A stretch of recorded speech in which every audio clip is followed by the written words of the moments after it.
जिनों के कुछ नाम जो है, जिनों के मशहूर मारूफ नाम जो, इसमें से एक जिनी नाम है जो इंग्लिश में भी इसी से लफ्ज़ जिन या जिनी बोलकर जाता है, ये अरबी नाम है, ये जिन को कहते हैं। ठीक, इसी तरह जो है एक नाम जो आता है वो आमिर, ये वो जिन होते हैं जो इंसानों के साथ रहते हैं, घरों में आते और जाते हैं। इसी तरह अरवाह, ये वो जिन होते हैं जो छोटे बच्चों को तकलीफ पहुंचाते हैं। नबी अकरम सल्लल्लाहु अलैहि वसल्लम फरमाया, इब्ने आदम जब पैदा होता है तो जिन उसको चिमटी लेता है जिससे वो चिल्ला चिल्ला कर रोता है, तो ये अरवाह वो जिन होते हैं जो छोटे बच्चों को तकलीफ देते हैं। इसी तरह जो जिन की किस्म शैतान, जो जिसको कहेंगे शरारती शैतान, शैतान जिसको कहते हैं ना, शरारती तकलीफ देने वाला जिन। इसी तरह जिनों का एक किस्म, एक नाम इफरीत है जो कि बहुत हैवी हैकल, ताकतवर, मजबूत और अपने इलाके में गिरफ्त रखने वाले जिन होते हैं, जिसका तस्करा सुलेमान अलैहिस्सलाम के वाक़े में कि एक इफरीत ने कहा कि सुलेमान तुम्हारे उठने से पहले वो सबा की रानी का तख्त में उठा के ला सकता हूँ। तो बहुत ताकतवर होते हैं और उनकी अपने इलाकों में बड़ी गिरफ्त होती है, उसको कहते हैं इफरीत। इसी तरह जिनकी किस्म होती है जो है खुब्स, जिसको कहते हैं, जिससे उर्दू में लफ्ज़ आता है खबीस, बहुत ही खबीस आदमी, बहुत ही गंदा आदमी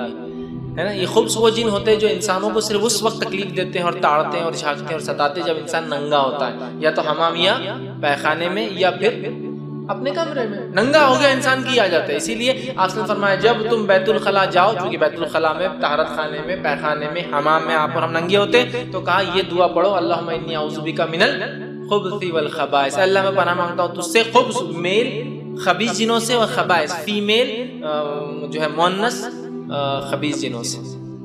ये ताड़ते हैं, तकलीफ देते हैं, है ना।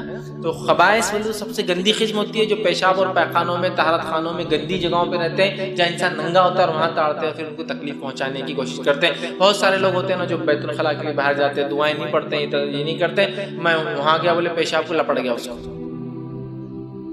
खबीस, उसको वहीं चांस मिलता है, समझ रहे हैं, खबीस को वहीं चांस मिलता है और मुख्तलिफ जरियों से इंसान जिसमें दाखिल हो जाते हैं। याद रखिए, समझिए इस बात को। बहरहाल तो ये दुआ बहुत ज़रूरी होती है, इंसान पढ़ कर जाए। ठीक, तो ये चंद नाम। इसी तरह इनकी किस्मों में जो है 3 किस्में हदीस में आती है और ये हदीस जो तबरानी की और बैहक़ी में रिवायत है।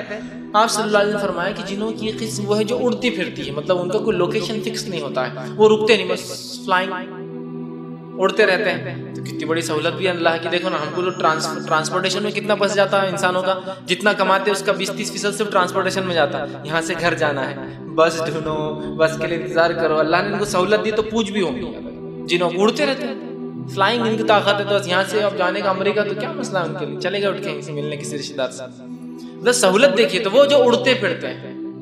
दूसरे वो जो शक्लों में रहते हैं, हदीस में अल्फाज सांप और कुत्ते और बिल्ली की शक्लों में रहते हैं। ठीक, सांप, कुत्ते और बिल्ली की शक्लों में रहते हैं। तो मतलब एक टाइप जो उड़ते रहती है, सेकंड टाइप जो है वो मुख्तलिफ शक्लें लेकर इंसानों में रहती है, जैसे कि कुत्ते, बिल्ली, सांप। ठीक, और इंसान की शक्ल भी हदीस में आता है ना, अबू हुरैरा रज़ी अल्लाह अन्हु मशहूर रिवायत है, वो ज़कात की खजूर संभाल रहे थे, रात में कोई चुराने लगा, आपने पकड़ लिया, कहा कि अब तो तुझे सुबह पेश करूंगा चोरी के इल्ज़ाम में। कहा नहीं, छोड़ दो, बीवी बच्चे भूखे।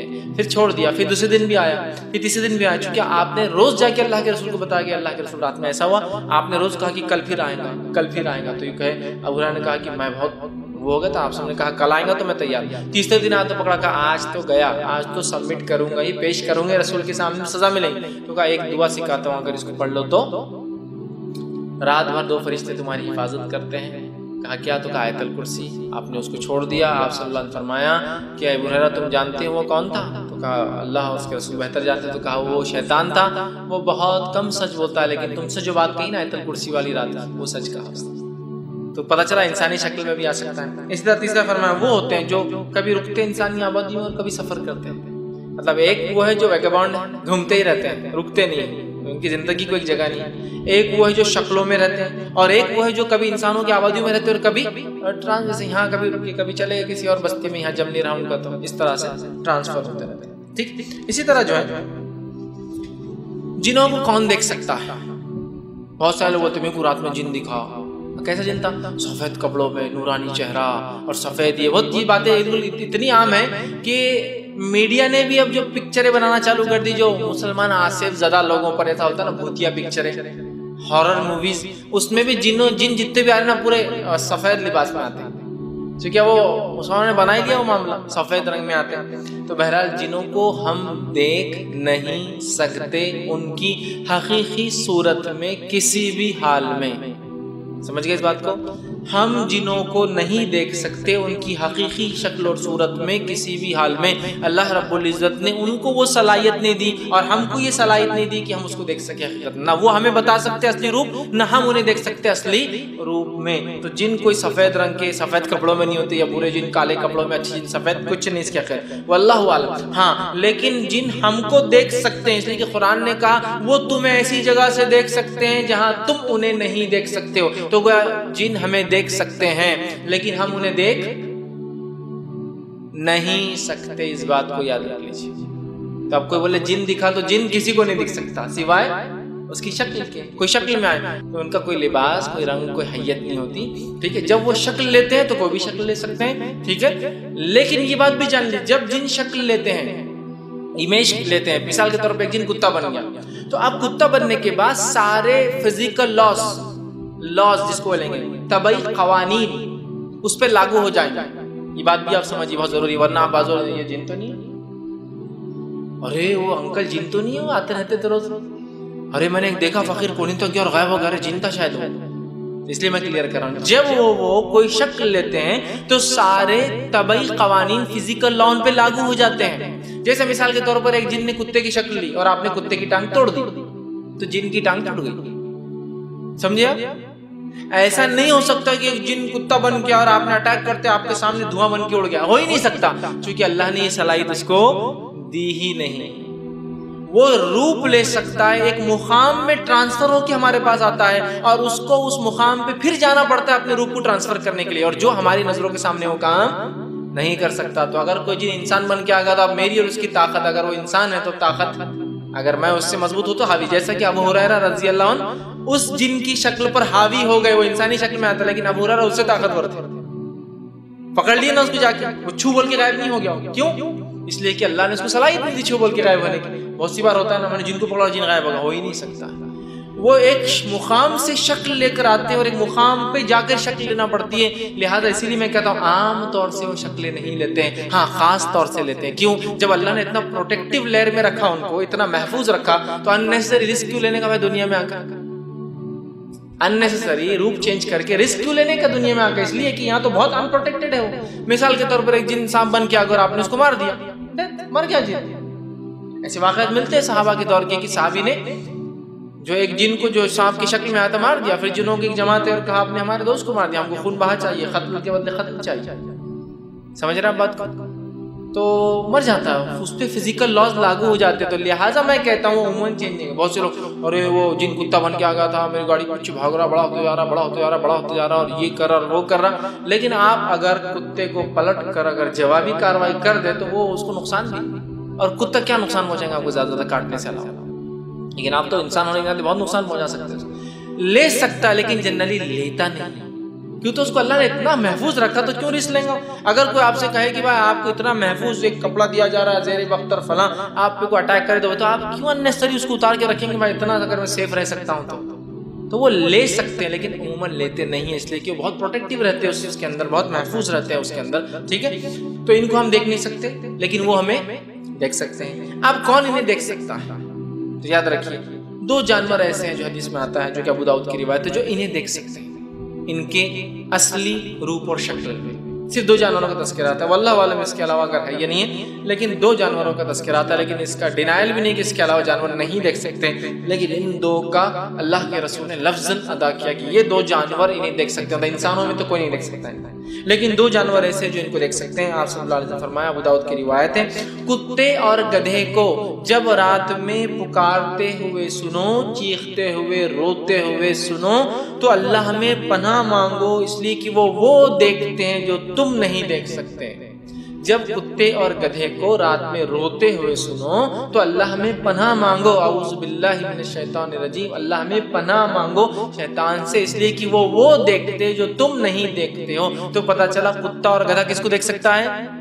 जिनको देख सकता है, जिनको हम नहीं देख सकते, इसलिए हमें अल्लाह में पनाह मांगना चाहिए। इसलिए मतलब शैतान वतान आसपास जिन दिन है, इसलिए वो चिल्ला रहा है, इसलिए वो रो रहा है, भौंकने पे नहीं है, रोने पर। गधा स्पेशल रात में चिल्लाता है, बहुत गंदी आवाज। अगर गधे आसपास होंगे आपके तो कभी आपके रात में सुनो, इतना बुरा चिल्लाता है कि आधा महल्ला उड़ जाता है उससे। और कुत्ते रोते हैं, वो लंबा लंबा सुर, आम भौंकना नहीं। तो समझ जाओ वो देख रहे, तो हमें क्या करना चाहिए, औज़ु बिल्लाहि मिनश शैतान, पढ़ना चाहिए, इसलिए कि वो देखते हैं जो तुम नहीं देखते। अब इससे बहुत बारीक नुक्ता जो निकलता वो ये है, जिसको थोड़ी समझने की जरूरत है, वो ये है, ये दो जानवर जिन्हों को देख सकते हैं, है ना।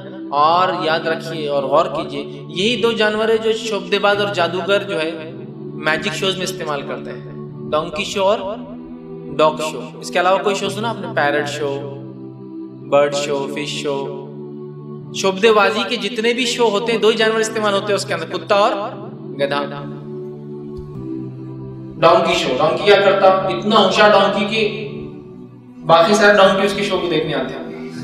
इतना होशियार गधा कि इंसान बैठ के गधे को देख रहा है, कितना बड़ा गधा होगा इंसान। डोंकी शो, डोंकी क्या कर रहा, शोबदेबाज काहिन जादूगर खड़ा बोलता, जाओ बताओ इनमें से कौन है जो जिसकी जेब में सिर्फ 10 रुपये होते, वो डोंकी बराबर जाता, गधा जाता और दूसरे गधे के पास खड़ा होता और बोलता, ये गधे के पास जो है 10 रुपये बोलता है, हाँ 10 रुपये, ओहो क्या होशियार गधा है। इंसान इब्ने आदम बोल रहा है क्या होशियार गधा है, मैं कहता हूँ कितना बेवकूफ इंसान है तो, कोई गधा होशियार नहीं। क्या सही बात बोला, अरे ये तो कोई बता सकता। आप देखो, बोले दो लोग यहाँ आए हुए, ऐसे जुड़वा बोले जिसमें से एक भाई यहाँ एक आया नहीं अभी। अब ये तो बहुत टफ क्वेश्चन है।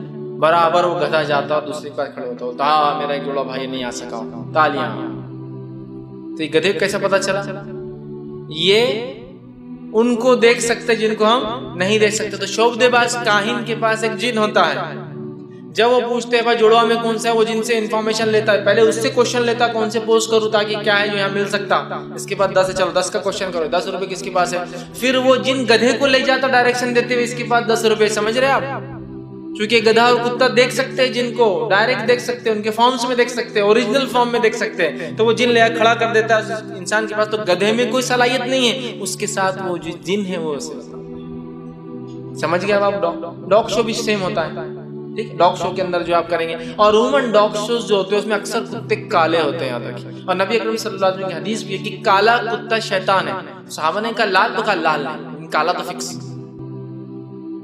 और काले कुत्ते जितने भी होते हैं ना अक्सर बहुत खतरनाक भी होते हैं, शैतान होता है उनके साथ। और गधे के साथ शैतान होता है, कुत्ते के साथ शैतान होता है, और एक रिवायत में ऊंट के साथ भी शैतान होता है। इसलिए कहा जब ऊंट के बाड़ों में जाओ तो नमाज मत पढ़ो, इसलिए कि ऊंट का शैतान होता है। इसीलिए ऊंट का गोश्त भी खाए तो वजू अगर है तो टूट जाता है, फिर से वजू करना पड़ता है। समझ रहे आप, तो ऊंट के साथ भी शैतान होता है, गधे के साथ भी होता है, कुत्ते के साथ भी। और काला कुत्ता खासतौर से, तो कुत्ता इस्तेमाल करता है, वो कुत्ते को बोलता है कि जाओ बताओ इनके अंदर से कौन है जो बगैर टिकट के आया, और बराबर कुत्ता आके बगैर टिकट वाले के पास खड़ा जाता है। और टिकट वाला वो सही में बगैर टिकट का आया रहता है। ऐसा नहीं कि प्लांटेड है, क्योंकि प्लांटेड सब क्वेश्चंस नहीं हो सकते।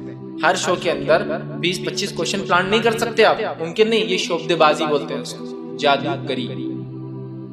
समझ गए आप। डॉग शो, डोंकी शो, तो इन शोज का देखना, इसमें जाना, ये सारी चीजें क्या है, हराम है।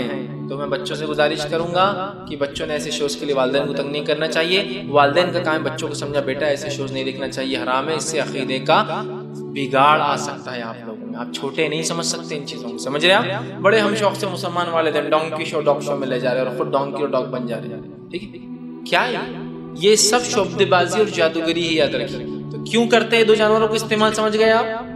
इसलिए कि ये दो जानवर सीधे से शैतान को देख सकते हैं, और काहिन, जादूगर, शोबदेबाज इनको यूज करता है। और ये दो जानवर जाकर वो अजीब व गरीब करतब, खेल, नमूने ये सब बताते हैं, और बड़े शौक से जो है लोग देख रहे हैं उसको। ये जाना, इसको देखना हराम।